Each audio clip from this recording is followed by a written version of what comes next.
Selamat datang pemirsa, Anda menyaksikan Orbit Fakta. Pernahkah Anda membayangkan sebuah target yang telah dihantam berkali-kali, namun tetap menjadi sasaran berikutnya? Apa yang sebenarnya tersembunyi di balik serangan yang terus berulang ini? Apakah ini sekedar kekuatan militer biasa, atau ada sesuatu yang jauh lebih dalam, yang belum sepenuhnya terungkap ke permukaan? Dalam tayangan kali ini, kita akan menelusuri lapisan yang tidak terlihat, mengurai fakta, membaca pola, dan memahami apa yang sebenarnya sedang terjadi di balik rangkaian peristiwa yang tampak sederhana, namun menyimpan makna yang jauh lebih kompleks. Namun sebelum kita lanjut ke berita utama, pastikan Anda sudah menekan tombol like dan subscribe agar tidak ketinggalan informasi penting dan fakta terbaru dari kami.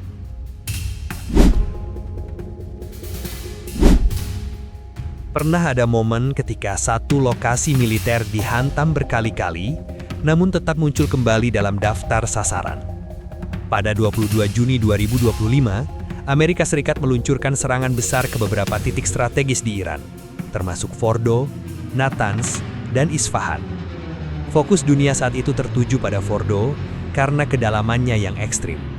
Namun di balik sorotan itu, ada satu detail yang lebih tenang, tapi jauh lebih penting. Di Isfahan, pintu masuk terowongan bawah tanah ikut terkena dampak. Bukan sekadar bangunan permukaan yang rusak, melainkan akses menuju sesuatu yang tersembunyi jauh di dalam.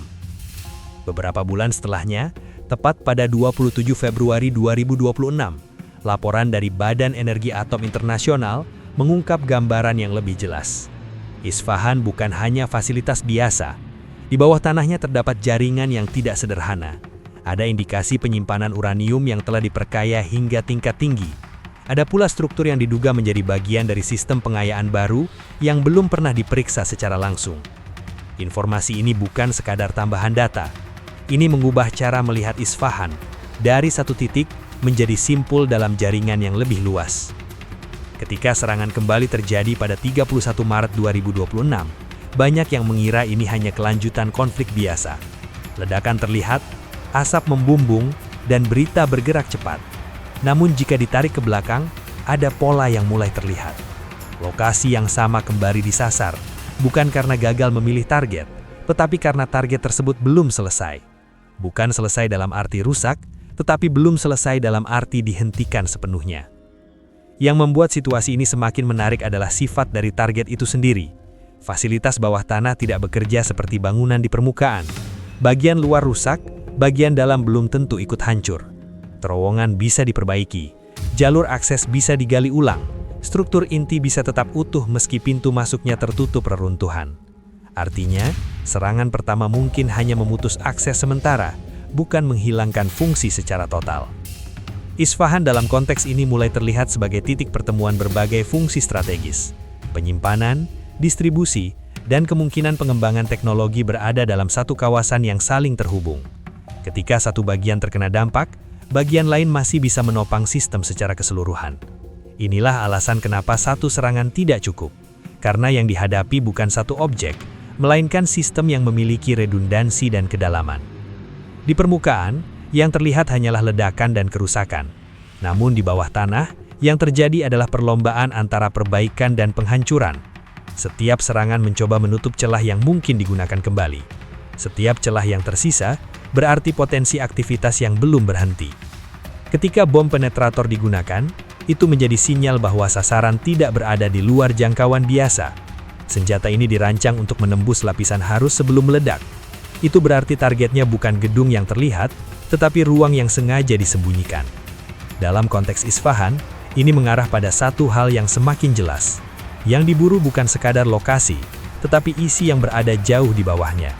Dan selama isi itu masih ada, selama struktur itu masih bisa diakses kembali, maka satu serangan tidak akan pernah dianggap cukup. Pada 18 Maret 2026, sebuah pernyataan penting muncul dari Badan Energi Atom Internasional. Mereka mengakui satu hal yang jarang diucapkan secara terbuka. Status fasilitas baru di Isfahan tidak diketahui secara pasti. Lokasinya berada di bawah tanah, dan sejak serangan sebelumnya, akses untuk melakukan inspeksi langsung menjadi sangat terbatas. Ketidakpastian ini bukan sekadar kekurangan data, Ini adalah celah yang membuat setiap perhitungan menjadi tidak lengkap. Di titik ini, fokus mulai bergeser. Bukan lagi soal apakah sebuah fasilitas sudah dihancurkan, tetapi apakah fasilitas itu masih bisa digunakan kembali. Perbedaan ini sangat krusial. Sebuah struktur bawah tanah tidak perlu utuh sepenuhnya untuk kembali berfungsi. Selama ruang inti masih ada, selama jalur energi bisa dipulihkan, selama akses bisa dibuka kembali, maka sistem tersebut masih memiliki potensi untuk hidup lagi. Kondisi inilah yang menjelaskan kenapa serangan tidak berhenti pada satu gelombang. Pada 22 Juni 2025, Amerika Serikat sudah menjatuhkan bom penghancur bunker dalam jumlah besar ke berbagai target bawah tanah. Dampaknya terlihat jelas di permukaan. Lubang besar, runtuhan, dan kerusakan struktural menjadi bukti visual yang kuat. Namun di balik itu, muncul satu masalah yang tidak bisa dijawab dengan mudah. Seberapa dalam kerusakan itu benar-benar terjadi? Analisis citra satelit hanya mampu menunjukkan bagian luar. Lubang yang terlihat tidak selalu menggambarkan kondisi ruang di dalam. Jika lapisan atas runtuh, bukan berarti seluruh kompleks ikut hancur. Dalam beberapa kasus, justru ruang di bawah bisa tetap terlindungi oleh struktur yang lebih dalam dan lebih kuat. Ini membuat setiap hasil serangan menjadi sulit untuk diverifikasi secara menyeluruh. 2 hari setelah serangan besar itu, pada 24 Juni 2025, muncul penilaian awal dari intelijen Amerika Serikat. Hasilnya tidak sejelas yang diharapkan. Program yang ditargetkan mungkin hanya tertunda beberapa bulan. Infrastruktur pendukung rusak, tetapi kemungkinan besar belum sepenuhnya hilang. Ini mengubah cara melihat efektivitas serangan. Bukan gagal, tetapi belum final. Sejak saat itu, pendekatan yang digunakan menjadi berbeda. Target tidak lagi dipandang sebagai objek statis. Ia dilihat sebagai sistem yang bisa pulih. Maka yang diserang bukan hanya ruang utamanya, tetapi juga semua elemen yang memungkinkan sistem itu berfungsi kembali. Jalur masuk, ventilasi, distribusi listrik, hingga akses logistik menjadi bagian dari sasaran. Ketika bom penetrator kembali digunakan pada 31 Maret 2026, pesan yang dibawa sangat spesifik. Ini bukan tentang menghancurkan sesuatu yang baru, tetapi memastikan sesuatu yang lama tidak bangkit lagi. Setiap lapisan tanah yang ditembus adalah upaya untuk menjangkau bagian yang sebelumnya mungkin tidak tersentuh. Setiap ledakan di dalam tanah adalah usaha untuk merusak struktur yang selama ini terlindungi. Namun di sisi lain, ada realitas yang tidak bisa diabaikan. Sistem bawah tanah dirancang untuk bertahan dari skenario seperti ini. Semakin sering diserang, semakin besar kemungkinan desainnya sudah mempertimbangkan kerusakan parsial. Artinya, bahkan setelah serangan berulang, masih ada peluang bahwa sebagian fungsi tetap bisa dipulihkan. Disinilah konflik ini menjadi lebih kompleks, bukan lagi tentang siapa yang memiliki senjata paling kuat, tetapi siapa yang mampu memastikan bahwa lawannya tidak memiliki kesempatan kedua. Dan selama kemungkinan itu masih ada, selama ketidakpastian masih menyelimuti apa yang terjadi di bawah permukaan, maka serangan akan terus berulang dengan tujuan yang sama. Pada 10 Maret 2026, analisis yang muncul dari berbagai pengamatan intelijen mulai menunjukkan perubahan arah yang signifikan. Iran tidak hanya merespons tekanan militer dengan pertahanan fisik, tetapi juga dengan strategi waktu. Fokusnya bukan memenangkan konfrontasi secara cepat, melainkan memperpanjang durasi konflik hingga lawan menghadapi biaya yang semakin besar. Dalam konteks ini, fasilitas bawah tanah menjadi elemen kunci. Bukan hanya sebagai tempat perlindungan, tetapi sebagai alat untuk menjaga keberlanjutan kemampuan strategis. Semakin dalam sebuah aset ditempatkan, semakin sulit untuk dipastikan kondisinya setelah serangan. Ketidakpastian ini menciptakan tekanan tersendiri bagi pihak yang menyerang. Setiap keputusan menjadi taruhan. Apakah target sudah benar-benar netral atau masih menyimpan potensi yang belum terlihat? Ketika jawaban tidak pernah benar-benar pasti, maka satu-satunya cara untuk mengurangi resiko adalah dengan mengulang serangan. Pada 31 Maret 2026, ketika serangan kembali terjadi di Isfahan, dampaknya tidak hanya terasa di lokasi tersebut. Sinyal yang dikirim jauh lebih luas. Ini menunjukkan bahwa konflik telah memasuki fase di mana kedalaman menjadi faktor utama. Bukan lagi garis depan yang menentukan arah, tetapi lapisan di bawah tanah yang tidak terlihat oleh mata. Namun perubahan ini juga membawa konsekuensi lain. Semakin dalam target berada, semakin tinggi biaya untuk menjangkaunya. Senjata yang digunakan menjadi lebih spesifik, lebih berat, dan lebih mahal. Setiap operasi membutuhkan perencanaan yang lebih kompleks.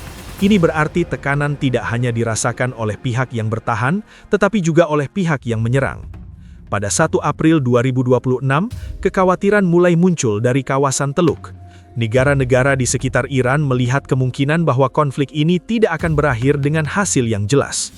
Jika serangan terus terjadi tanpa mampu memastikan penghentian total, maka Iran bisa keluar dari situasi ini dengan kondisi yang masih utuh secara strategis. Bukan dalam arti tanpa kerusakan, tetapi tetap memiliki kemampuan untuk mempengaruhi kawasan. Di saat yang sama, jalur energi global ikut menjadi bagian dari perhitungan.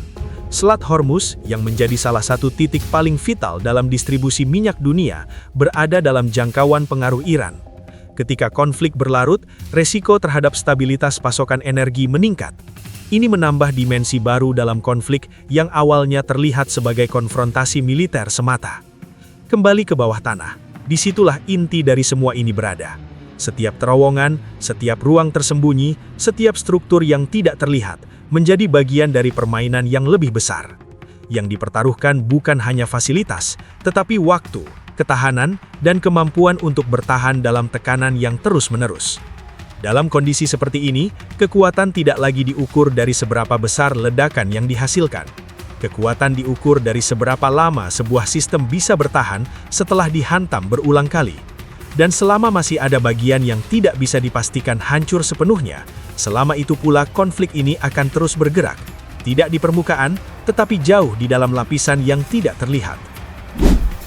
Konflik ini memperlihatkan satu kenyataan yang sering luput dari perhatian, bahwa dalam dinamika geopolitik modern, apa yang tidak terlihat justru sering menjadi penentu utama. Fasilitas bawah tanah, jaringan tersembunyi, dan ketidakpastian informasi menciptakan medan persaingan yang jauh lebih kompleks dari sekadar kekuatan militer di permukaan. Setiap keputusan, setiap serangan, dan setiap respon kini bergerak dalam ruang yang tidak sepenuhnya bisa dipastikan. Yang tersisa bukan hanya kerusakan fisik, tetapi juga pertarungan panjang antara kemampuan bertahan dan upaya untuk menembus batas tersebut. Dunia menyaksikan bagaimana konflik tidak lagi berbentuk garis yang jelas, melainkan lapisan yang terus berkembang, menantang pemahaman lama tentang perang dan kekuatan. Terus ikuti perkembangan analisa geopolitik, fakta tersembunyi, dan dinamika global hanya di channel Orbit Fakta. Jangan lupa untuk subscribe dan aktifkan lonceng notifikasi agar tidak ketinggalan informasi dan berita menarik lainnya. Orbit Fakta, fakta dari orbit untuk seluruh dunia. Terima kasih telah menyaksikan. Sampai jumpa.